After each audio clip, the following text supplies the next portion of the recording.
नमस्कार, मैं हूं शिवम। आप देख रहे हैं राष्ट्रहित।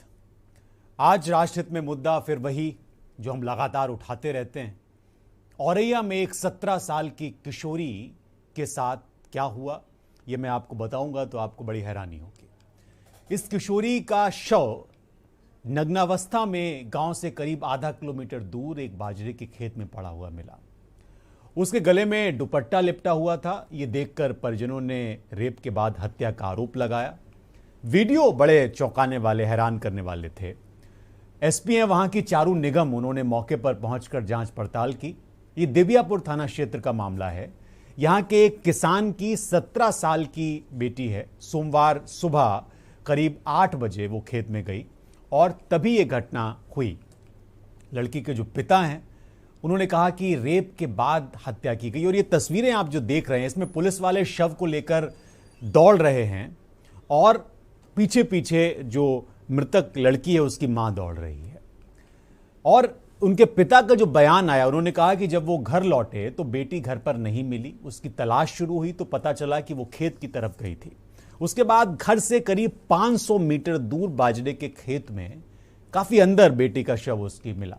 हालत खराब थी, उसके गले में दुपट्टा लिपटा हुआ था। इस खबर में एक चीज जो समझ आई वो ये कि उत्तर प्रदेश और देश के दूसरे हिस्सों में भी जो इस तरह की वारदातें हो रही हैं और उसके बाद हम जैसे लोग बैठकर जो चिंतन मंथन और ये बहस करते हैं, इसका कोई फर्क पड़ने वाला है नहीं। और कानून व्यवस्था की हालत क्या है इसका अंदाजा आप लगाइए। ये शख्स जिसकी बेटी का शव बरामद हुआ, उसके अपने तमाम तरह के बयान हैं और ये कहा गया कि बेटी के साथ रेप और दुपट्टे से उसका गला घोंटा गया। देवियापुर थाने की पुलिस ने वहां पर तहकीकात की। एसपी खुद पहुंची। एसपी समेत कई थानों पर फोर्स वहां पर तैनात की गई। गांव में तनाव को देखते हुए पुलिस फोर्स को वहां पर भेजा गया। 200 मीटर तक उसके शव को घसीटा गया। ये आप तस्वीरें देख रहे हैं। पुलिस आगे आगे करीब आधा दर्जन पुलिस के सिपाही हैं जो शव को लेकर आगे आगे भाग रहे हैं और पीछे पीछे उस लड़की की मां दौड़ रही है। क्या ऐसी नौबत आ गई, क्या वजह आ गई, ये भगवान जाने। लेकिन इस तरह की हरकत क्यों की पुलिस वालों ने, एक प्रश्न तो ये है। हो सकता है इसके पीछे कोई और कारण हो या वो तेज लेके जा रहे हो, लेकिन तरीका ये ठीक नहीं लगा बहुत सारे लोगों को। जिस बाजरे के खेत में शव पड़ा मिला वहां आसपास करीब 200 मीटर तक बाजरा टूटा पड़ा था। इसका मतलब ये है कि वहां पर वो लड़की बचने के लिए छटपटा रही थी, इधर उधर भाग रही थी। इस वजह से काफी वहां पर देर तक वो लड़की लड़ी है अपनी अस्मिता को बचाने के लिए, खुद को बचाने के लिए। मिट्टी पर घसीटने के निशान भी मिले हैं उस जगह पर। आप अंदाजा लगा सकते हैं कितनी बेरहमी के साथ उस आदमखोर ने उस बच्ची के साथ ये सब किया होगा। किशोरी के मरने से पहले बचने के लिए संघर्ष के ये निशान थे।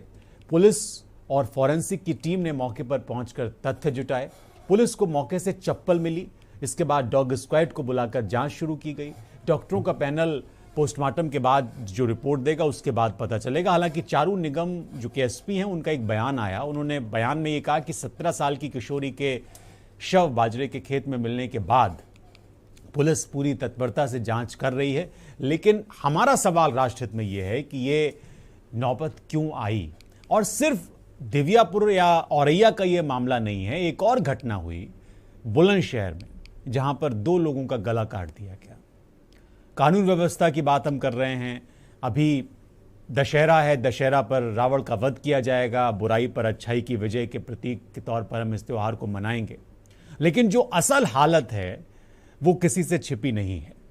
10 टीमें बनाई गई हैं जिसमें सर्विलांस और एसओजी की टीमें भी शामिल हैं। पुलिस जांच में कई जो तथ्य मिले हैं उसके आधार पर तहकीकात कर रही है। पुलिस के घर पर भी जाने के बाद पीड़ित ने जिस तरह से वहां पर बताया है उनके परिवार के लोगों ने कि किस तरह के हालात पिछले कुछ दिनों से बन रहे थे। पीड़ित के घर पर भी शौचालय बना हुआ है। इसके बाद भी वो बाहर खेतों पर शौच के लिए जाती थी।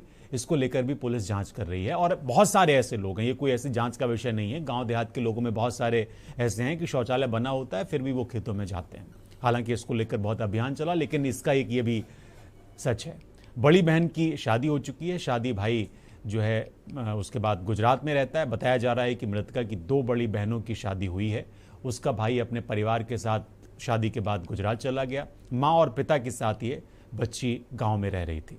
इस घटना के बाद कांग्रेस ने ट्वीट किया और कहा कि जंगल राज है यूपी में। उत्तर प्रदेश के बुलंदशहर में, जो कि हमने आपको बताया, सलेमपुर थाना क्षेत्र का वो मामला था, जहां पर कैलावन में एक शख्स भूपेंद्र उर्फ भोलू और उसके चचेरे भाई भूरा का शनिवार शाम को अपहरण किया गया और उसकी हत्या की गई। तो आज की राष्ट्रहित की इस बहस में हम यही समझने की कोशिश करेंगे, कानून व्यवस्था लगातार चरमरा रही है, दावे वादे कितने भी किए जाएं, पहला प्रश्न। और दूसरा प्रश्न ये कि लड़कियों की सुरक्षा को लेकर कब तक हमें इस तरह से बहसें करनी पड़ेंगी और कब तक इस तरह की समस्याएं बनी रहेंगी। हमारे साथ बाल मुकुंद ओझा जी हैं, समाजसेवी हैं, अंजू प्रजापति हैं, सदस्य हैं महिला आयोग की, ए.के. जैन साहब हैं, पूर्व डीजीपी हैं, दिलीप अग्निहोत्री जी हैं, वरिष्ठ पत्रकार हैं, ताहिरा हसन है, सामाजिक कार्यकर्ता हैं। पूरा पैनल हमारे साथ है। ताहिरा जी, हम लगातार इस पर बहस भी कर रहे हैं, डिबेट भी कर रहे हैं। एक और वाकया हो गया और ये भी बड़ा बीभत्स है, जो तस्वीरें आ रही हैं। मुझे नहीं पता कि किन परिस्थितियों में इस बच्ची का शव लेके पुलिस वाले दौड़ रहे थे और पीछे पीछे उसकी मां दौड़ रही थी। परिस्थिति चाहे जो भी हो, लेकिन देखने के बाद बड़ा अंदर से सहम जा रहा हूं मैं जानना चाह रहा था आपसे कि कानून व्यवस्था की जब हम बात करते हैं तो इसमें क्या, अब मैं क्या कहूं आपसे, मेरे पास प्रश्न भी उस तरह का समझ नहीं आ रहा मुझे। जब इतनी हम इस पे डिबेट कर रहे हैं लगातार, फिर भी अगर इस तरह की नौबत आती है, हाथरस में भी कुछ इसी तरह की स्थितियां बन गई थी, वहां पर भी ऐसा लगा कि पुलिस जबरिया कर रही है, यहां पर भी ऐसा लग रहा है कि पुलिस जबरिया मामले को रफा दफा करने की कोशिश कर रही है। देखिए, बड़ी शर्मनाक बात है कि मैं बार बार कहती हूँ कि निर्भया के बाद जस्टिस वर्मा कमेटी गठित हुई और एक मजबूत कानून बना, उसमें सारी वीमेन एक्टिविस्ट ने अपना इनपुट दिया, मैंने भी दिया। तो जाहिर है इसके एक मजबूत कानून बनने के बाद, जिसमें ये भी है कि अगर थाना इंचार्ज जो है वो आपका एफआईआर दर्ज नहीं करता तो उसको भी सजा का उसमें प्रावधान है। तो उसके बावजूद मेरे समझ में नहीं आता कि पुलिस को एविडेंसेस कलेक्ट करना चाहिए, वहीं पे इमीडिएटली कलेक्ट करना चाहिए, क्योंकि ऑनरेबल कोर्ट उसी पर जजमेंट देगी जो पुलिस अपने एविडेंसेस वहां पेश करेगी। और आपने हाथरस केस में देखा था कि हाई कोर्ट को फटकारना पड़ा था, पुलिस ऑफिसर्स को फटकार लगाई थी उन्होंने कि क्या अमीर की बिटिया के साथ भी यही होता। तो मेरे समझ में नहीं आता कि औरत को कब तक एक कॉमोडिटी समझा जाएगा, यूज एंड थ्रो, या एंजॉयमेंट का कोई ऑब्जेक्ट समझा जाएगा कि उसकी अस्मिता रौंती जाएगी। क्या ये गरीब बिटिया हमारे देश की बिटिया नहीं है? आखिर डर क्यों नहीं है? डर सिर्फ इसलिए नहीं है कि महिलाओं के साथ होने वाली हीनियस क्राइम में कन्विक्शन रेट अभी बहुत कम है, रेप में 26%। इसको कन्विक्शन रेट को बढ़ाना होगा। इस तरह के हीनियस क्राइम्स जो होते हैं उनका रिड्रेसल फास्ट ट्रैक कोर्ट से करना होगा, जिससे कि इस तरह के जो दरिंदे हैं वो निकल ना पाए। अगर वो निकल जाएंगे तो दोबारा इससे ज्यादा बड़ा हीनियस क्राइम करेंगे, दूसरों को एक नसीर मिलेगी कि कुछ नहीं होता भाई, औरतों के साथ क्राइम करने के बाद, बलात्कार करने के बाद, मार देने के बाद कुछ नहीं होता है, फिर निकल जाते हैं, छूट जाते हैं। तो मुझे लगता है कि बराबर महिलाएं चिल्ला रही है कि भाई एक्शन होना चाहिए, प्रॉपर होना चाहिए, कानून है हमारे पास, हमें फर्दर किसी कानून की जरूरत नहीं है। निर्भया के बाद जो हमारे पास कानून में हाथ में आया है उसको इम्प्लीमेंट कीजिए। जब कानून का इम्प्लीमेंटेशन नहीं होगा तो कब तक ये इस तरह से चलता रहेगा? और जागरूकता अभियान, वो का जागरण कहां तक करेंगे भाई? कानून है, महिलाओं के प्रति आप हिंसा करें, हम जागरूकता अभियान चलाए जाए। जागरूकता अभियान तो चले हैं, जो कानून हाथ में ले रहा है पहले उसको दंडित करें, वो नजीर बनेगी। महिलाओं के प्रति होने वाली हिंसा जब भी देखते हैं, मुझे लगता है कि पूरा हम लोगों का मुझे तो बड़ा अफसोस होता है कि एक लंबे समय से हम महिला अस्मिता की लड़ाई लड़ रहे हैं और महिलाओं की अस्मिता रोज हमारे सामने रोन दी जा रही है, और उसके बाद सिर्फ बात होती है, डिबेट होता है। ए.के. जैन साहब, जो एक बात ताहिरा जी लगभग मेरे साथ वो 2-3 डिबेट में इस तरह के मुद्दों पर रही और वो हमेशा कहती हैं कि कन्विक्शन रेट को बढ़ाना होगा। क्यों, क्या दिक्कत आती है इस तरह की परिस्थितियां जब बनती हैं पुलिस के सामने? देखिए, कन्विक्शन रेट बढ़ रहा है, आजकल बढ़ रहा है। जो प्रोसिक्यूशन ब्रांच है उसकी निरंतर मॉनिटरिंग की जा रही है और आपने देखा अभी मुख्तार अंसारी को 2 केसेस में 3 दिन के अंदर अंदर सजा दिलाई गई। ये इसी कारण से होता है कि जो विटनेसेस हैं उनको प्रॉपर तरीके से कोर्ट में पेश किया जाए और उनको बताया जाए कि उनको क्या गवाही देनी है और उनकी उपस्थिति न्यायालय में सुनिश्चित की जाए। बहुत से केसेस में जो होते हैं उसमें कभी कभी कंप्रोमाइज हो जाता है कि बहुत से केसेस में जो है विटनेसेस होस्टाइल हो जाते हैं, जी। या अगर एविडेंस को पर्याप्त नहीं माना, ये पुलिस की कमी मैं मानता हूं कि एविडेंस ऐसी अकाट्य साक्ष्य जुटाने चाहिए जिससे कि केस में कन्विक्शन हो सके। इस केस के बारे में जो मुझे पता चला है, पोस्टमार्टम रिपोर्ट आ गई है, उसमें कोई बलात्कार की पुष्टि नहीं हुई है, स्लाइड्स वगैरह सब लिए गए हैं और फॉरेंसिक टीम लेके गई है कानपुर। उसकी रिपोर्ट मोस्ट प्रोबेबली परसों तक आने की उम्मीद है। जो वहाँ की एसपी हैं चारू निगम जी, ये आईआईटी की इंजीनियर हैं, लगी हुई हैं। सारा पुलिस फोर्स इस बात पे लगा हुआ है कि किसी भी हालत में शीघ्र से शीघ्र, ब्लाइंड केस है और ये जो पता चला है, जो मेरी कुछ जानकारी अधिकारियों से औरैया के, लड़की का चाल चलन पूरा गांव प्रमाणित करता है कि बड़ी शरीफ लड़की थी। अच्छा। और इस प्रकार की कोई बात नहीं थी। तो इसलिए इस पे थोड़ा और अचंभा होता है कि ये कौन है, किसने ये घटना की है। सर्विलांस के माध्यम से सारी टीम्स लगी हुई हैं और मैं समझता हूं कि 48 आवर्स के अंदर अंदर इसका खुलासा होगा और इसमें कड़ी से कठोरतम कार्रवाई होनी चाहिए। महिलाओं की सुरक्षा, बच्चियों की सुरक्षा सर्वोपरि है। हमारे देश में, उत्तर प्रदेश में इसकी मॉनिटरिंग हाईएस्ट लेवल से होती है। अभी लखीमपुर की घटना हुई थी।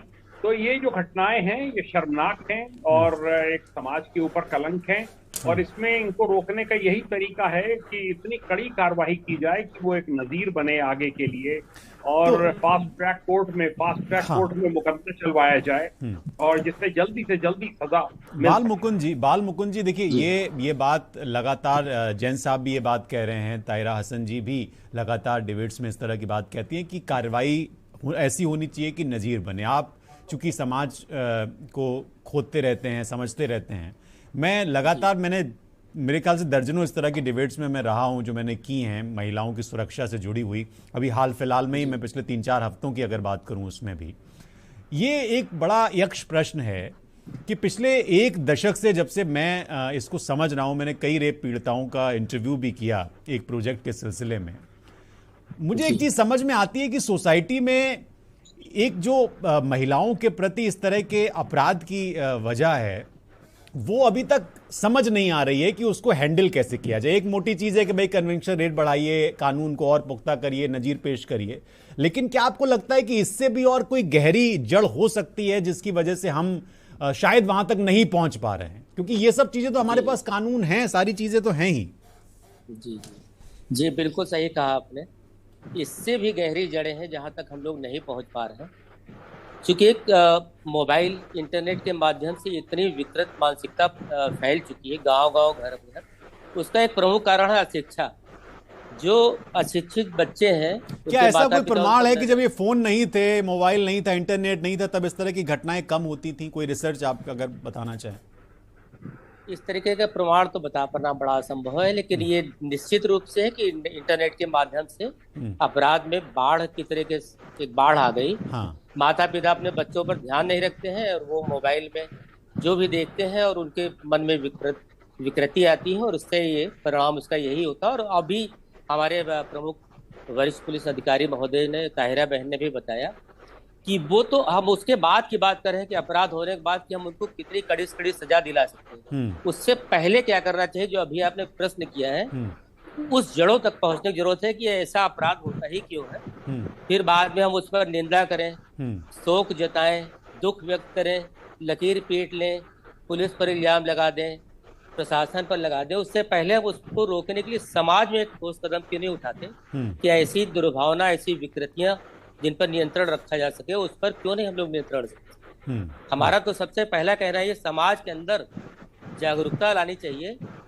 और उसका एक कारण और भी है कि जब हमारे घर में 8 बच्चे होंगे, 2 रोजगार में होंगे, 6 बेरोजगार होंगे, वो नेट के माध्यम से विकृति फैलाते हैं, उसके बाद समाज में कुरीतियां, और उसका रिजल्ट ये आता है।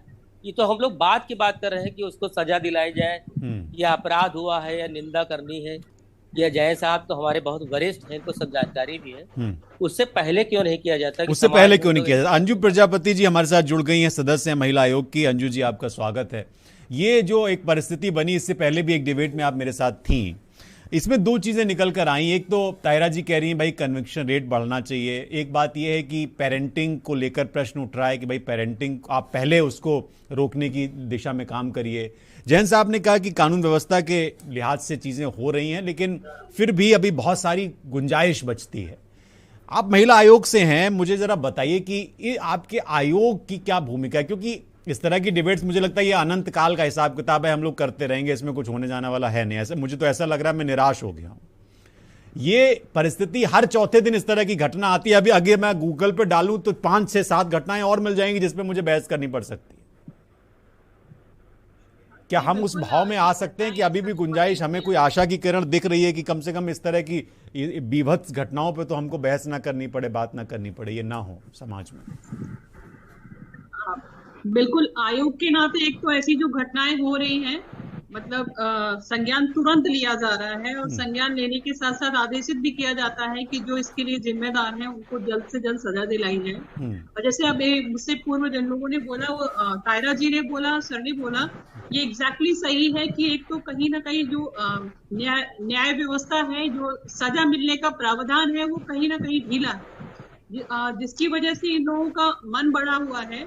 और दूसरा, इंटरनेट, जो सर ने बोला, एग्जैक्टली पेरेंटिंग में कहीं ना कहीं कमी आई है। हम बच्चों को मोबाइल दे देते हैं, अब तो 5G इंटरनेट आ गया, ये तो रुकने वाला नहीं है ना। ये तो अब तो 5G इंटरनेट आ गया, सोचिए आप, अब तो और तेज रफ्तार से इंटरनेट आ गया है। तो हम क्या अब इस पे दोष अगर दे देंगे? आप सोचिए अंजू जी, हम अगर इंटरनेट पे दोष देंगे तो इसका मतलब तो ये है कि घटनाएं और बढ़ने वाली हैं। घटनाएं बढ़ने वाली, तभी तो जो एक पेरेंटिंग सब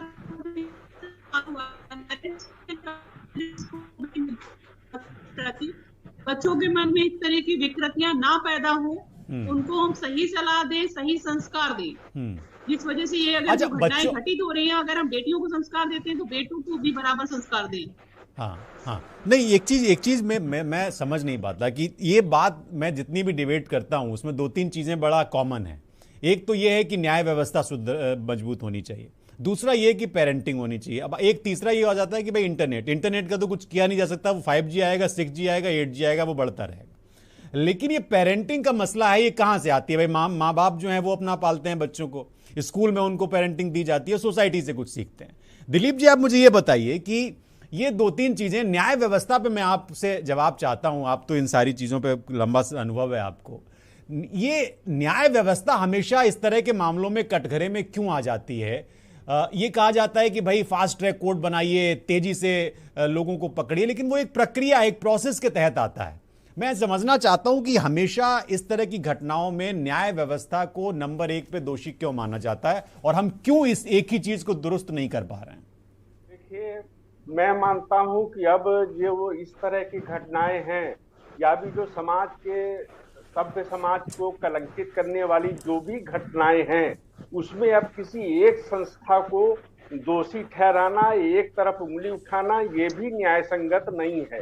मैं मानता हूं कि जैसा जैन साहब ने कहा कि जो तहकीकात चलती है, जांच चलती है, उस आधार पर न्यायालय निर्णय करता है। तो सब के सब, और दूसरे जो हमारे पूर्व वक्ताओं ने भी जो कहा कि यहाँ पे समाज, तहकीकात करने वाले लोग, जिम्मेदार अधिकारी, न्यायपालिका, इन सबका कहीं न कहीं दायित्व बनता है और सबको अपने दायित्व पे निर्वाह करना, कहीं न कहीं सब में चूक हो रही है।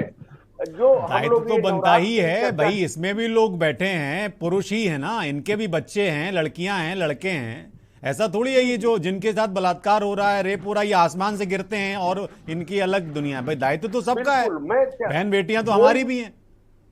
माँ बाप ये नहीं चाहेगा कि उनका बेटा गलत काम करे, बिल्कुल सही बात, अपराध में जाए, लेकिन समाज की भी जिम्मेदारी है कि कहीं न कहीं ऐसा माहौल बनाए, जैसा आपने कहा इंटरनेट वगैरह है, ये सब चल रहा है, लेकिन एक माहौल बनाना पड़ेगा जागरूकता का, जिसमें एक नारी के प्रति सम्मान की भावना हो, और जो स्कूल कॉलेजों से लेके शुरू हो, कहीं न कहीं नैतिकता का विचार आना चाहिए।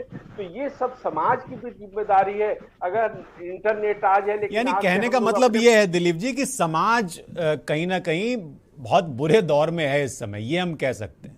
जी, मैं मानता हूँ समाज बुरे दौर में है। आप जैन साहब एक चीज मुझे बताइए, आप तो डीजीपी रहे, मुखिया रहे और बहुत लंबा अनुभव आपका रहा पुलिस व्यवस्था को समझने का। ये जब मामले होते हैं तो सीधे सीधे जो उंगली उठती है वो पुलिस पे उठती है कि भाई आप समय से नहीं पहुंचे, आपका इकबाल बुलंद नहीं रहा, वहां कानून व्यवस्था सो रही थी, वहां जंगल राज था। इस तरह के जो शब्द हैं, ये एक शब्दावली इजाद हो गई है, वो हम लोग चला लेते हैं। मैं इसके पूरे सिस्टम को समझना चाह रहा हूं। मैं जानना चाह रहा हूं कि मान लीजिए औरैया में ये घटना हुई, इससे पहले हाथरस में हुआ, अब पुलिस वाले वो शव को लेके, उनको जल्दबाजी है कि किसी तरह से इसको लेके जाए, मामला थोड़ा सा ठंडा हो, और इसी तरह से हाथरस में भी देखा बड़ा हंगामा हुआ। अब ये वीडियो ना आता तो हो सकता है हम बहस इस तरह से ना करते। अब ये वीडियो आया, पीछे मां भाग रही है, वो रो रही है। मैं समझ सकता हूं वहां की जो परिस्थितियां होंगी, पुलिस वाले परेशान होंगे, उनको लग रहा होगा, लेकिन इसको कंट्रोल करने के लिए या इसको इस तरह की चीजें ना हो, इसके लिए कुछ हो सकता है क्या? दो तीन बातें समझनी होंगी जी। पुलिस का एक दायित्व ये भी बनता है कि सिचुएशन इसके पहले कि बिगड़े उसको संभाल लिया जाए। रोड एक्सीडेंट्स में क्या होता है, मैं खुद किया है, मैंने रोड एक्सीडेंट, डेथ हो गई किसी की रोड पे, अब आप डेड बॉडी को वहां घंटे 2 घंटे 3 घंटे पड़े नहीं रहने सकते हैं। कई लोग चाहते हैं वहीं पड़ी रहे, कोई आएगा फिर उसमें प्रदर्शन शुरू होगा, पता चला वहां पे पथराव तक शुरू हो गया। तो ये होता है कि जल्दी से जल्दी डेड बॉडी को मौके पर से हटा दिया जाए, जिससे कि अनावश्यक लोगों में उसको लेकर आक्रोश ना हो और लोग उसको लेकर एक प्रदर्शन का केंद्र ना बन जाए। अच्छा, नंबर एक बात तो बड़ी स्पष्ट ये है जी। दूसरा, देखिए, जब भी पुलिस से अपेक्षा की जाती है कि एक परफेक्ट लॉ एंड ऑर्डर दें, और उसके बावजूद अगर इस प्रकार की घटनाएं घटित होती हैं, तो माँ बाप का, परिवारी जनों का, गांव वालों का जो आक्रोश है वो स्वाभाविक रूप से सबसे पहले पुलिस पर आएगा, पुलिस के माध्यम से शासन पर जाएगा कि साहब ये देखिए इस तरह की घटना कैसे हो गई। मैंने बहुत सी घटनाएं ऐसी देखी हैं अपनी सर्विस में जिसमें कि हमें आक्रोश का सामना करना पड़ा, नारेबाजी तक हुई, पुलिस मुर्दाबाद के नारे भी लगे, और जब वो 3 दिन में, 4 दिन में, 2 दिन में घटना वर्कआउट हो गई, तो वही पब्लिक जिन्होंने की जो पथराव की नौबत थी और जिनमें बड़ा आक्रोश था, उन्होंने सम्मानित भी किया। तो देखिए, ये एक स्वाभाविक प्रक्रिया है, और पुलिस को ऐसे में चाहिए कि बहुत संयम रखकर काम करें, परिवारी जनों के साथ बहुत उनको स्नेह के उसमें जो है उनसे बात करें, कोई ऊंची आवाज में किसी से बात ना करे, उनकी जितनी मदद हो सकती है वो की जाए। वो अगर शस्त्र का लाइसेंस चाहते हैं तो उनको शस्त्र का लाइसेंस बनवा कर दिया जाए, वहां पर अगर सिक्योरिटी चाहिए सिक्योरिटी दी जाए, फाइनेंशियल असिस्टेंस की जो आवश्यकता है वो तत्काल मुहैया कराई जाए। आज दोपहर में जो मेरी बात हुई पुलिस ऑफिसर से, आज दोपहर के बाद शमशान घाट पर दाह संस्कार शांतिपूर्वक हो गया। उसके बाद से सब टीमें इसी काम पर लगी हैं, बस अब एक सूत्रीय कार्यक्रम है कि केस को वर्कआउट करना है। अभी तक ध्यान बटा हुआ था, डेड बॉडी की तरफ था, परिवारी जनों की तरफ था, अब उन्होंने बड़ा इसमें सहयोग किया है। भले लोग हैं, मुझे बताया गया कि बहुत ही शरीफ परिवार है, उनके ऊपर बड़ी विपदा आई है, सब लगे हुए हैं और पूरे इस बात के लिए दृढ़ संकल्पित हैं कि हम शीघ्र से शीघ्र इस घटना को वर्कआउट कर देंगे, और जो भी हैं इस घटना के पीछे उनको, ये तो एक आदर्श स्थिति की आप बात कर रहे हैं सर, ये आदर्श स्थिति की आप बात कर रहे हैं, लेकिन बहुत सारे ऐसे केस हैं जिसको मैंने अपनी आंखों से देखा है, मैं प्रमाण दे सकता हूं, जिसमें कि इस तरह का ढुलमुल रवैया रहा है पुलिस का। उनके बारे में मैं थोड़ा चाहता हूं बहुत संक्षेप में कमेंट, फिर मैं ताहिरा जी के पास जाऊंगा। कहीं पर भी रहता है तो ये आपत्तिजनक है।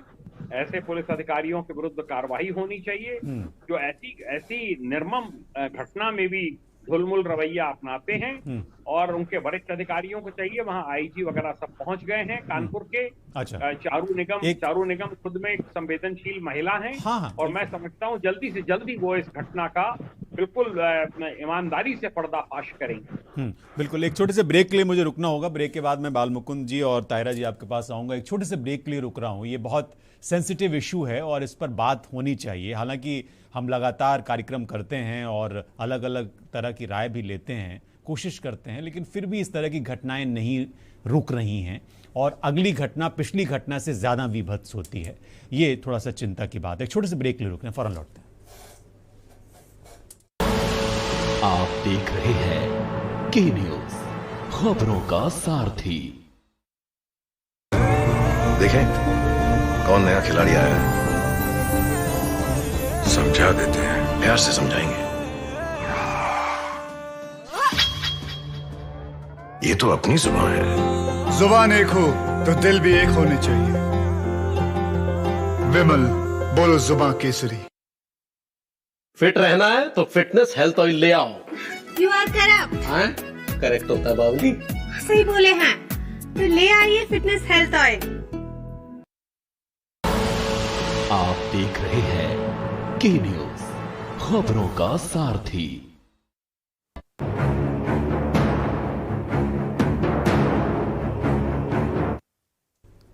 ब्रेक से हम लौट आए हैं। बात एक बहुत सेंसिटिव इशू पे हो रही है। औरैया में जिस तरह से एक आदमखोर ने एक नाबालिग बच्ची के साथ सलूक किया, वो किसी भी तरह से बर्दाश्त के काबिल नहीं है। ताहिरा जी हमारे साथ हैं, हमारे साथ बाल मुकुंद जी हैं, और एक पैनल अच्छा खासा हमने इसलिए जोड़ा है जिससे कि हम समझ पाएँ। ताहिरा जी और बाल मुकुंद जी दोनों से ही मेरा एक सवाल है।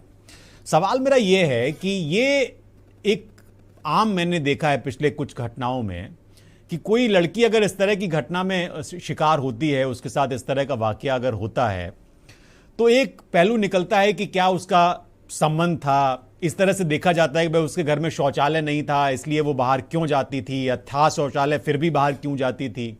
ये कई घटनाओं में हुआ है। मैं आपसे समझना चाहता हूं कि ये एक जो साइकोलॉजी है, क्या ये भी एक मैटर करती है, और अगर था भी तो क्या फिर उसके साथ ये कर दिया जाएगा क्या? ताहिरा जी और बाल मुकुंद जी दोनों से ही मेरा सवाल है। जी आप सही जी ताहिरा जी पहले आप। जी मैंने कहा बिल्कुल सही कहा आपने कि औरत का कैरेक्टर एसोसिएशन होता है। मेरा कहना है कि अगर उसका किसी से संबंध था, वो जाती थी, किसी कोई उसका दोस्त था, पुरुष दोस्त था उसका, तो इसका ये मतलब नहीं है कि उसको मार दिया जाए और उसके साथ बिना उसके चाहे हुए उसके साथ इस तरह के संबंध बनाए जाए, बलात्कार किया जाए उसमें। तो मुझे लगता है इस बात को समझना चाहिए कि औरत कोई कमोडिटी नहीं है, वो एक इंडिविजुअल है। और ये तो हमारे यहाँ हो चुका है कि जब आप प्रोस्टिट्यूट के साथ भी जो है, जो अपना शरीर अगर बेचती है, वो भी अगर नहीं कहती है तो आप उसके साथ बलात्कार नहीं कर सकते। महिला का शरीर को वॉयलेट करने से बड़ा कोई हीनियस क्राइम नहीं हो सकता। और अभी बात हो रही थी कि ये समाज में गिरावट आई है, नो डाउट समाज में गिरावट आई है। हमारे जिस तरह से महिलाओं के साथ बलात्कार होता है, खासकर बलात्कार की बात करी, वहां पर महिला का ही पहले कैरेक्टर एसोसिएशन होता है। लेकिन इसका मतलब ये नहीं है कि अगर समाज में गिरावट आई है, माता पिता मोबाइल दे रहे हैं, तो इसका मतलब ये नहीं है कि इसका सारा जो है गाज वो महिला पे गिरेगी। किस पे महिला की क्या गलती है भाई? देश कानून से चलता है, बिल्कुल, और कानून है हमारे लिए, संविधान में हमारे लिए कानून है। अगर उस कानून को वॉयलेट कर रहा है, उसके बाद हमारे कानून बने हैं, निर्भया के बाद, उस कानून को इम्प्लीमेंट कीजिए। उनके अंदर इस तरह का डर और भय पैदा करिए कि वो महिलाओं के प्रति हिंसा करने से पहले 1000 बार सोचें। आखिर क्यों ऐसा है कि महिलाओं के प्रति हिंसा करने से पहले नहीं सोचते? अभी बाराबंकी में देखिए, आज इंडियन एक्सप्रेस में है, 2 बेटियों का जो स्कूल जाती थी, 14-15 साल की, उनका साइकिल और यूनिफॉर्म रोड साइड पे पड़ा मिला, लड़कियां मिसिंग है। आज इंडियन एक्सप्रेस में है, ये प्रमुखता से खबर है। बिल्कुल बिल्कुल। और एक 5 साल की बच्ची का बलात्कार भी इंडियन एक्सप्रेस में दिया हुआ है, बदायूं का। अब 5 साल की बच्ची के लिए कौन सा ड्रेस कोड पहना दिया जाए? जो लोग कहते हैं कि कपड़े की वजह से होता है, अब उन्हें क्या पहनाया जाए? 5 साल की बिटिया, जो छोटी सी मुन्नी सी बिटिया है, फ्रॉक पहनने वाली, इसको क्या पहनाना चाहते हैं? तो ये मानसिकता की बात करिए। मानसिकता नहीं बदल रही है, और ये दंड देने से ही बदलेगी। इनकी मानसिकता, जो कानून बने हैं, उसको उसके हिसाब से बदलेगी। बाबा साहब भीमराव अम्बेडकर ने कहा था, कोई समाज कितना सभ्य है इससे पता चलता है कि वहां महिलाओं की क्या पोजीशन है, उनका कितना एक्सेस है। तो जाहिर है कि महिलाओं के प्रति आपकी ये सोच, ये समझ जो है, अगर घर में आप बताइए, डोमेस्टिक वायलेंस एक्ट हमने बहुत लड़ के पाया है, बराबर कहा जाता था सुरक्षित महिला 4 दीवारी में है। सबसे ज्यादा महिला ऑर्गेनाइजेशन का मैं कहती हुई जीत है हमारी कि हमने लड़ के ये कानून 2005 में डोमेस्टिक वायलेंस एक्ट पाया है। नहीं तो महिलाओं को प्रताड़ित करना जो है, वो कहते थे घर में प्रताड़ित किया था, और बहुत से लोग तो ये कहते थे अगर मार दिया तो अर्ज क्या है?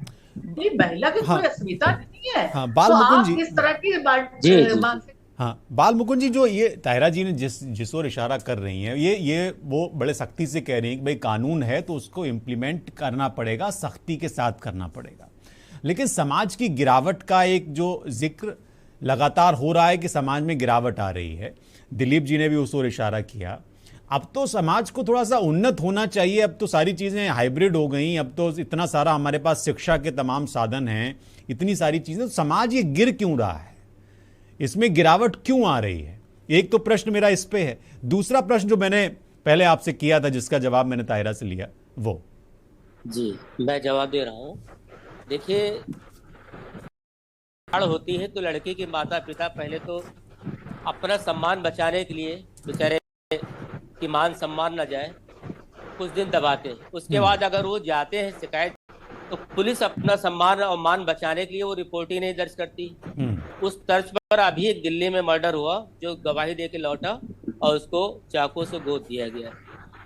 तो ये लोग तो पहले अपने लिए देखें कि ये नियम कानून कौन से ताक पे रखे हुए हैं, क्या करते हैं उस नियम कानून का, जो समाज के लोग डर के मारे अगर नहीं जाते, अगर जाते भी हिम्मत जुटाते हैं तो उनके साथ न्याय नहीं होता। अंत में उनकी बेटियां या तो मारी जाती हैं या बलात्कार का शिकार होती हैं या उनका लड़का चाकू से गोद दिया जाता है। अभी मैं नाम नहीं लूंगा, महिला आयोग में भी मेरे एक जानने वाले गए, उनकी लड़की ने सुसाइड कर लिया छेड़छाड़ से। दौड़ते रहे बेचारे, 2 साल आंसू बहाते रहे, फिर अंत में चले आए। पुलिस में बड़ी मुश्किल से बहुत सिफारिश लगा करके उनकी की गई तो रिपोर्ट दर्ज हुई और नतीजा आज तक भाग के 3। अंजू जी से इसका जवाब ले लें। बाल मुकुंद जी, चूंकि अंजू जी हैं महिला आयोग से ही। अंजू जी, देखिए अभी जो बाल मुकुंद जी ने कहा, इस पे मैं चाहता हूं कि आप जवाब दें। एग्जैक्टली जो आपने कहा है, महिला आयोग के संज्ञान में ऐसे केसेस आते हैं और हमारा क्योंकि काम जो है पुलिस के माध्यम से ही हम कर सकते हैं, डायरेक्टली। अच्छा, ये भी है क्या? नहीं होती है। अच्छा जी, आपकी आयोग जो दिलाना है, किसी को सजा दिलानी है, वो भी सारे काम पुलिस के माध्यम से होते हैं। हम संबंधित जिले के एसपी या डीएम को ही आदेशित करते हैं कि ये ऐसा प्रकरण आपके जिले में आया है, उसको आप अपने यहाँ से विवेचना कराइए और उसमें उचित कार्रवाई कराइए। तो जो सर ने अभी बताया, तो कई बार ऐसा होता है आयोग से आदेश जाने के बाद भी उसमें विवेचना सही से नहीं हो पाती। क्या कारण होता है इसका? वैसे वही न्याय व्यवस्था जो अभी एग्जैक्टली अभी तक जो पिछले आधे घंटे से चल रहा है, कहीं ना कहीं न्याय व्यवस्था इसकी दोषी है और कहीं ना कहीं प्रशासन दोषी है इसका। ये सारे साक्ष्य होने के बावजूद कई बार साक्ष्य की कमी हो जाती है कि बेटी की ससुराल में हत्या हुई है, लेकिन पुलिस ये कहते हैं हमारे पास तो साक्ष्य नहीं है, तो उसमें कई बार ससुराल पक्ष बच जाता है। हाँ, बाल मुकुंद जी। जी, बात आप पूरी कर लीजिए। जी, मैं ये कह रहा था कि अभी जैसे हमारी ताहिरा बहन ने बताया और हमारी आयोग की बहन ने बताया, ये लोग भी देखिए आज इन्होंने निष्पक्ष रूप से कहा कि इनकी व्यवस्था को आगे जाके रोक लिया जाता है और वहाँ विवेचना में साक्ष्य नहीं मिलता है। और आपका प्रश्न आज राष्ट्रहित में यही है कि ये बेटियां कब तक मारी जाएंगी, कब तक उनको खींचा जाएगा, कब तक उनके माता पिता अपनी बेटी की लाश के पीछे दौड़ेंगे। यह अनुरोध चलता रहेगा। कानून हमेशा ताक पे रखा रहता है। गरीबों के लिए न्याय नहीं उपलब्ध है, बड़ों के लिए और गरीबों में बहुत अंतर है न्याय व्यवस्था में। इसको सबसे पहले इसको दुरुस्त करना होगा, फिर उसके बाद समाज में कुरीतियां। दिलीप जी जो ये एक इशारा है, मुझे लगता है कि न्याय व्यवस्था इसके लिए पूरी तरह से दोषी बताई जाती है। मैं अभी फैसला इसलिए नहीं कर सकता क्योंकि इसमें भी बहुत सारे पेंचो खम हैं। एक चीज तो मैं मानता हूं कि जो विवेचक होता है किसी भी मामले का, उसके ऊपर सारी चीजें निर्भर होती हैं क्योंकि चार्जशीट उसको पेश करनी होती है। और मैं ये भी मानता हूं कि विवेचक जो है वो साक्ष्यों को मैनिपुलेट करता है, ये भी उसके हाथ में पावर होती है। और ये मैनिपुलेशन भी कई परतों पे होता है, ये आप अच्छी तरह से जानते होंगे। लेकिन जो इस तरह के संवेदनशील, इवन मैं तो ये कहता हूं छोटी सी एक्सीडेंट में भी विवेचक साक्ष्यों को मैनिपुलेट करता है। लेकिन इस तरह के जो हीनियस क्राइम होते हैं महिलाओं के साथ, और इनके मामले में भी जब इस तरह का विवेचक इन्वॉल्वमेंट करके और चीजें बदलता है, हम इसके लिए अभी तक जब हम जानते हैं पिछले 10 सालों से कि तंत्र चाहिए, इसकी मॉनिटरिंग चाहिए, तो हम क्यों नहीं कर पा रहे हैं? पहले कहा कि ये पूरा का पूरा व्यवस्था से संबंधित पक्ष है, विचार इस पे होना चाहिए। ये कह देना बिल्कुल सही है कि सख्त से सख्त सजा मिले और नजीर बने, बिल्कुल इससे मैं सहमत हूँ। अधिकार अपराधियों को ऐसी सजा मिले जो उसको समाज इससे सबक ले, बिल्कुल सही बात है। लेकिन ये काम होगा कैसे? तो इसके लिए पूरी व्यवस्था में एक तरह के परिवर्तन की आवश्यकता है। किस तरह का परिवर्तन? किस तरह का परिवर्तन? मैं वही बात कहूंगा कि जो भी अब समाज में जो पुलिस के अधिकारी जा रहे हैं, विवेचना करने वाले जा रहे हैं, न्यायपालिका में जा रहे हैं, समाज में जा रहे हैं, ये सब वही तो हमारे ही समाज परिवार के लोग गए हुए लोग वहां पे हैं। शासन सत्ता में जो लोग हैं वो भी तो अपने ही समाज से गए लोग हैं। तो कानून अपना काम बेशक करे और मुस्तैदी से करे, लेकिन समाज के अंदर कहीं न कहीं एक तरह की ये जागरूकता आनी चाहिए और इसके लिए एक अभियान चलाना चाहिए। आज से कुछ 40-50 साल पहले ये भी आप मान लीजिए, मैंने पहले भी कहा था कि हर गांव तक इतनी फोर्स हम लगाने की स्थिति में नहीं है हमारे, कोई भी प्रदेश हो कि वहां पे इसको हर समय मुस्तैद रहे, ऐसा नहीं हो सकता है। तो इसके लिए क्या, अगर कुछ दशक पहले लौटे तो गांव में ही अगर किसी बच्चे को कोई या किसी युवक को कहीं गलत राह में जाते देखता था या स्कूल का टाइम है तो वो बाहर टहलता मिल जाए तो गांव का कोई भी बुजुर्ग उनको टोक देता था। तो एक तरह का जो उस समय वातावरण था तो वो एक कम हुआ है। आज अपने अपने में लोग सिमट गए हैं और अपने अपने ये जो स्वार्थ की भावना आ गई, जैसा पहले कहा गया नेट है, पिक्चर है, इन सब में तमाम विकृतियां आ रही हैं और इससे जो हमारे समाज का माहौल बन रहा है तो वही लोग काम करने वाले हैं। तो क्या दिलीप जी, क्या आप ये इस बात से इत्तेफाक रखते हैं कि सामाजिक पतन का एक बहुत बड़ा कारण इंटरनेट है? जी बिल्कुल है और पिक्चरें, लेकिन आजकल तो आदमी इंटरनेट से सांस भी नाप के ले रहा है। उस तरह से अब कैसे गाने बनते हैं जिनके पता चलता कि सेंसर का कोई मतलब ही नहीं है, तो ये सब बातों पे सुधार की आवश्यकता है। आप मुझे एक बात बताइए, अभी 2 दिन पहले आदरणीय प्रधानमंत्री जी ने इतना बड़ा इवेंट 5G को लेके लॉन्च किया और इंटरनेट से ही जुड़ा हुआ है, वो उसकी स्पीड और ज्यादा तेज करने से जुड़ा हुआ है और बड़ा हर्ष का विषय है कि हिंदुस्तान उस सिंगापुर और उस तरह के मुल्कों की गति में आएगा। कि केवल नेट ही नहीं शिवम, ये तो घर में चक्कू भी रखा है तो उसको आप सब्जी, वही तो मैं कह रहा हूं। अब चक्कू से सब्जी काटी है, चक्कू से आदमी काटी है, गला काटी है, सबको जिम्मेदारी निभानी पड़ेगी। वो तो चल रहा दुनिया में, उसके हिसाब से भी चलना है, लेकिन हमें अपने हिसाब से समाज को जागाना है, तो ये काम भी करना है। कानून अपना काम करे, ये मैं मानता हूं। बाल मुकुंद जी, ये जो अभी एक बड़ी अहम बात कही कि भाई घर में चक्कू भी है, आप उससे सब्जी काटिए या गला, तो आपके फोन में आप इंटरनेट भी है, आप उससे सीख लीजिए, आप बिगड़ जाइए।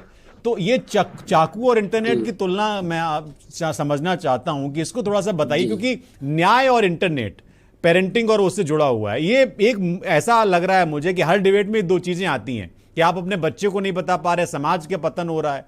अरे भाई, समाज के हम नहीं है, समाज के हम क्या कोई एलियंस हैं क्या? हम भी समाज के हिस्से हैं। तो चाकू और ये इंटरनेट का मैं समझना चाहता हूं कि आप इंटरनेट का सही इस्तेमाल क्यों नहीं कर पा रहे हैं? हमारी मानसिकता में परिवर्तन होना बहुत जरूरी है। कैसे होगा ये?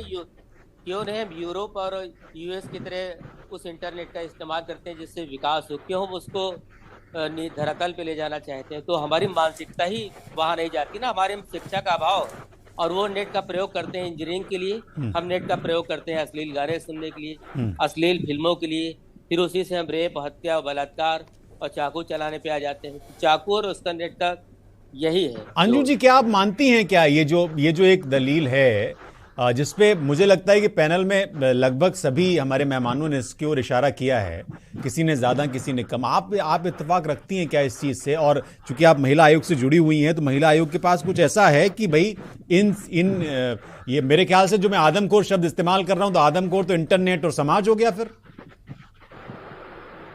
नहीं, महिला आयोग के नाते तो नहीं है, बट व्यक्तिगत जो आपने अभी एक प्रश्न किया था, समाज की सोच, समाज का स्तर, तो कहीं ना कहीं जो समाज की सोच का पतन हुआ है, सेल्फ सेंटर्ड, आज की जो एक ज्वाइंट फैमिली छोड़कर हम न्यूक्लियर फैमिली में आए, सेल्फ सेंटर्ड हो गए हैं, वो भी कहीं ना कहीं एक कारण है। बच्चों को हम अपने संस्कार नहीं दे पा रहे हैं क्योंकि हमारी लाइफ में इतना बिजी हो गए हैं हम कि अपने बच्चों को टाइम नहीं दे पाते हैं। बच्चे हमारे क्या कर रहे हैं, नेट से वो अच्छी सीख ले रहे हैं या बुरी सीख ले रहे हैं, हम उस पर ध्यान नहीं दे पा रहे हैं। तो अगर लेकिन अब ये औरैया में जो घटना हुई, अंजू जी आप देखिए कि औरैया में जो घटना हुई, बाराबंकी की जो बात है, या फिर लखीमपुर खीरी में जो घटना हुई, हाथरस में जो घटना हुई, मैं एक चीज जानता हूं ताहिरा जी, आपसे भी मेरा ये प्रश्न होगा कि अगर अभी आप इंटरनेट पे ट्रेंडिंग देखें, चाहे वो यूट्यूब पे देखें या टॉपिक्स दूसरे जो प्लेटफॉर्म हैं, उसमें इस तरह का कंटेंट बहुत तेजी से इस तरह के छोटे गांव देहात के कस्बों में बहुत ज्यादा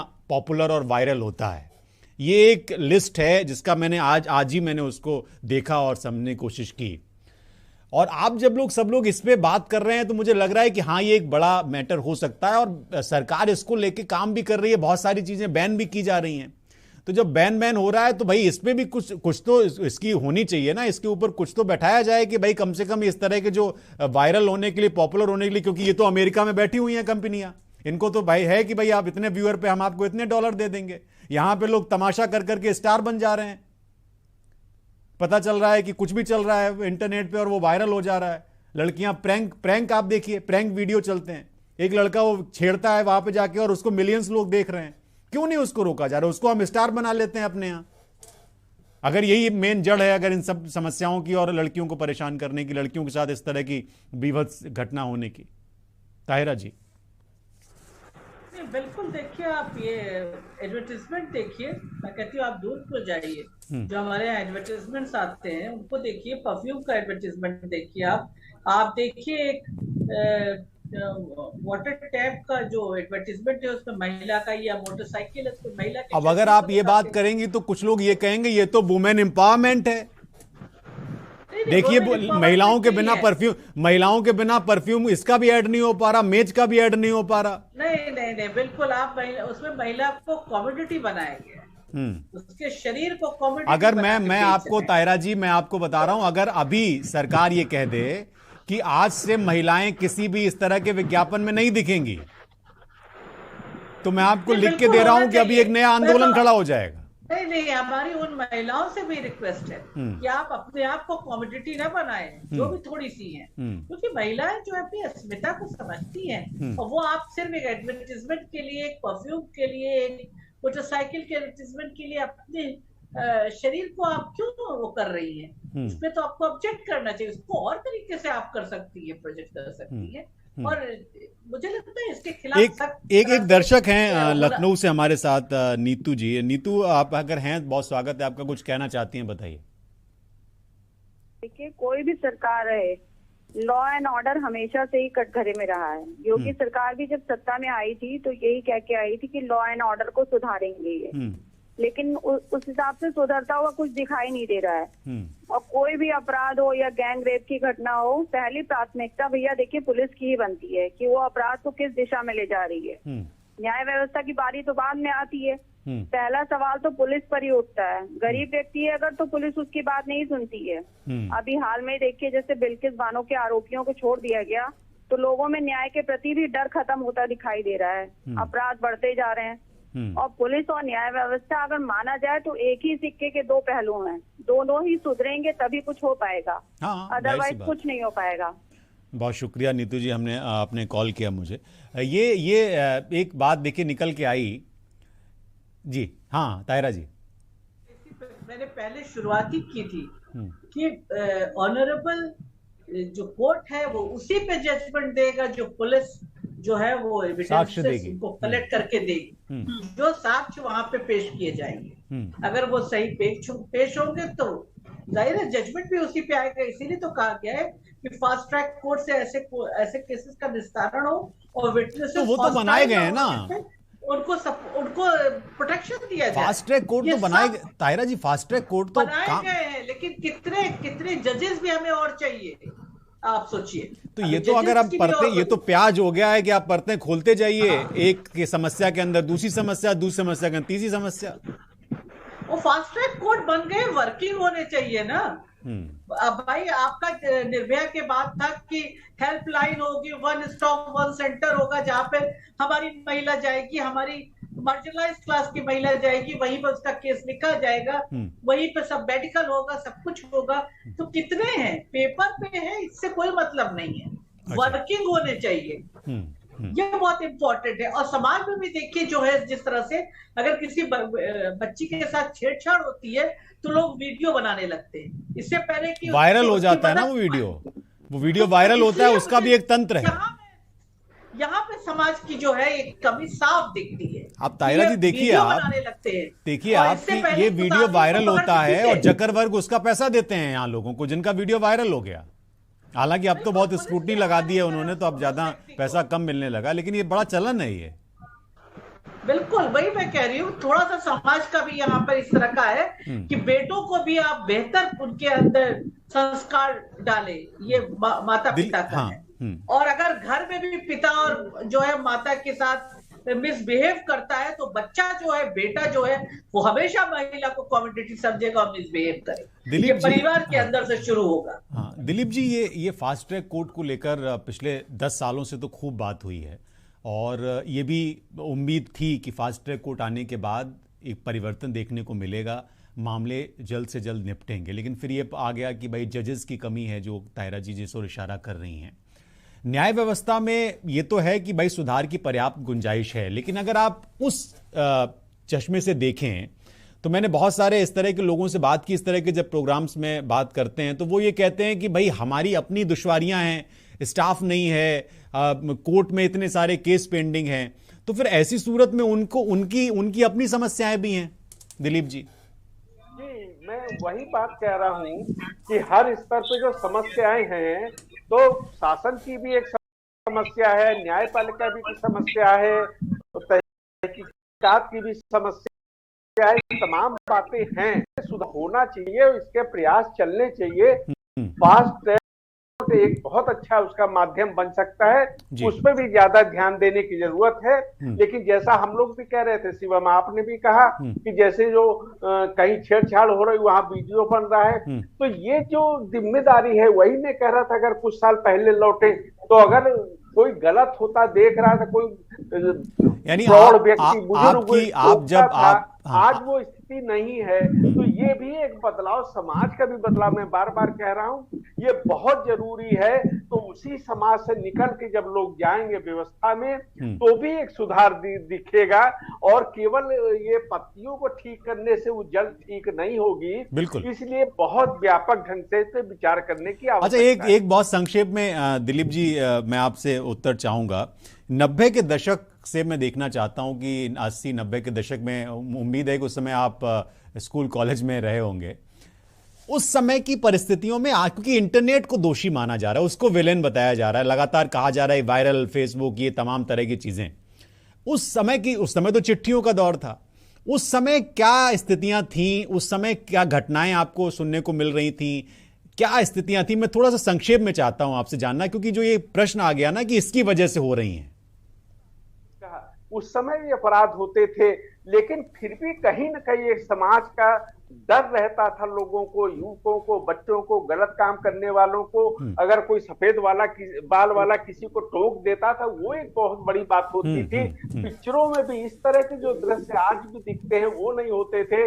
जब एक ही चैनल चलता था और पूरा परिवार बैठ के देखता था, तो ये ध्यान रखा जाता था कि ऐसी पिक्चरें ना चले जिनमें कोई भी एक भी दृश्य ऐसा हो जो परिवार के साथ ना देखा जाए। अब ऐसी कोई पिक्चर नहीं होती जिसमें कोई न कोई ऐसे दृश्य, कुछ ना हो तो गाने ही ऐसे दे देंगे इतने अश्लील, जिनका फिल्मांकन इतना अश्लील होगा।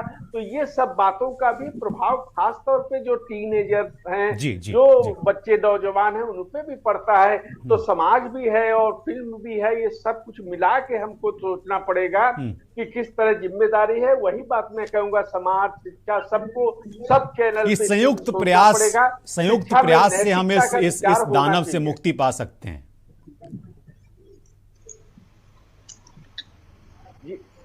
मैं कह रहा हूं कि एक मीटिंग में चल रहा है। हाँ बिल्कुल आप जा सकती हैं। बहुत बहुत धन्यवाद, आप हमारे साथ जुड़ी। बाल मुकुंद जी, आखिरी में मुझे खत्म करना है, आखिरी में आपसे मेरा एक प्रश्न है, क्योंकि मोटे तौर पर जो एक चीज अभी आई पूरी 1 घंटे की बातचीत में, वो ये आई कि भाई एक सामाजिक स्तर पे हमें काम करने बहुत जरूरी है, और उसके लिए ये जरूरी है कि इंटरनेट की मॉनिटरिंग ढंग से हो, उस तरह के कंटेंट को एक बार वेरीफाई किया जाए या देखा जाए कि जो इस तरह के समाज में भाव पैदा कर रहा है। दूसरी चीज न्यायपालिका को लेकर है, वो एक व्यवस्था से जुड़ी हुई चीज है, एक समाज से जुड़ी हुई चीज है। मैं समाज से जुड़ी हुई चीज से आपसे बात करना चाहता हूं। ये तो नामुमकिन है कि इंटरनेट को कंट्रोल कर पाए आप, वो किसी एक हाथ में नहीं है। ये पूरा पैसे का, बिजनेस का खेल है और इसमें हर चीज बिकती है। अभी मैंने कुछ दिनों पहले चाइल्ड पोर्न पे एक शो किया था कि कितना इसका बड़ा व्यापार है दुनिया भर में। तो अब अगर ये इस पे कंट्रोल नहीं किया जा सकता तो समाज के पास फिर क्या बचता है? औरैया जैसी, बाराबंकी जैसी, हाथरस जैसी, लखीमपुर खीरी जैसी या बदायूं जैसी घटनाएं होती रहेंगी, हम बात करते रहेंगे। कभी किसी की बहन बेटी शिकार होगी, कभी किसी की बहन बेटी शिकार होगी। जी बिल्कुल, अभी आपने अग्निहोत्री जी का सुना, उन्होंने बहुत अच्छा बताया कि समाज में माता पिता को भी ध्यान देना चाहिए अपने बच्चों पर। मोबाइल देना चलिए ठीक है, क्योंकि आजकल की जरूरत भी बन गई, उसी से वो पढ़ते हैं, सीखते हैं, उसी से देश का भी विकास होता है, उसी से देश का विनाश भी होता है। जैसा कि कुछ घटनाएं आपके सामने आज आप दिखाई रहे हैं और रही वाली। और माता पिता का नियंत्रण बहुत जरूरी है। विकास और विनाश दोनों के लिए नेट जिम्मेदार होगा। अगर हमारे बुजुर्ग, बड़े माता पिता, ये गार्जियन बच्चों पर नियंत्रण नहीं रखेंगे तो, और ये समस्या धीरे धीरे विकराल हो जाएगी। और आपने एक प्रश्न किया था पहले कि क्या पहले ऐसा नहीं होता था? तो पहले समाचार और प्रिंट मीडिया, इलेक्ट्रॉनिक मीडिया पहले भी इस चीज को उजागर करती थी। आज भी आपके माध्यम से देश के कोने कोने से आपके राष्ट्रहित में, आपके के चैनल न्यूज पर इस टाइप के समाचार दिखाए जा रहे हैं। बहुत बड़े गर्व की बात है, ये आंख खोलने के लिए पर्याप्त है। लेकिन अगर फिर भी अधिकारी गण, सरकारी प्रशासन, पुलिस विभाग आंख बंद करके बैठा हुआ, तो ये भी शर्म की बात है। रिपोर्ट न लिखने में लापरवाही, देरी, माता पिता को डांट के भगाना, छेड़छाड़ की घटनाओं को छुपाना और सिर्फ अपने बच्चों को खुला छोड़ देना, समाज की कुरीतियां, बहुत सी चीजें हैं। और ये प्याज के छिलके की तरह मैं छीलना नहीं चाहूँ, क्योंकि आज का विषय आपका औरैया की घटना थी, जरूर निंदनीय है और इस पर बहुत दुखद घटना है। हम भी अपना दुख प्रकट करते हैं और आप सबको रामनवमी की शुभकामना देते हैं। आज माता जी का दिन भी था और एक बेटी भी जाती रही, बहुत दुखद। बहुत शुक्रिया आप, हाँ बहुत शुक्रिया आप सभी लोगों का। बाल मुकुंद जी, दिलीप अग्निहोत्री जी, अंजू प्रजापति, के जैन जी हमारे साथ जुड़े हुए थे, पूर्व डीजीपी ताहिरा हसन जी, आप सभी लोगों ने अपना समय दिया, इसका बहुत शुक्रिया। सवाल वही है और हर बार मैं वही सवाल करता हूँ, कब तक हम इस तरह की बहसें करते रहेंगे और कब तक, आज जैसा कि बताया बाल मुकुंद जी ने कि आज रामनवमी का दिन है और इस दिन अगर हमें इस तरह की डिबेट करनी पड़ रही है एक बेटी के साथ जो कुछ भी हुआ, तो ये वाकई में शर्मिंदगी की बात है। हर स्तर पर सुधार की गुंजाइश है और सबको संयुक्त प्रयास से करना होगा। ये नहीं कह सकते कि सिर्फ इसके लिए इंटरनेट दोषी है, कानून व्यवस्था दोषी है, पुलिस दोषी है, समाज दोषी है। हम सब दोषी हैं, तभी इस तरह की घटनाएं हो रही हैं और हम सबके संयुक्त प्रयास से ही ये समस्याएं खत्म होंगी। आप सभी लोगों का बहुत शुक्रिया, आपने समय दिया राष्ट्रहित को।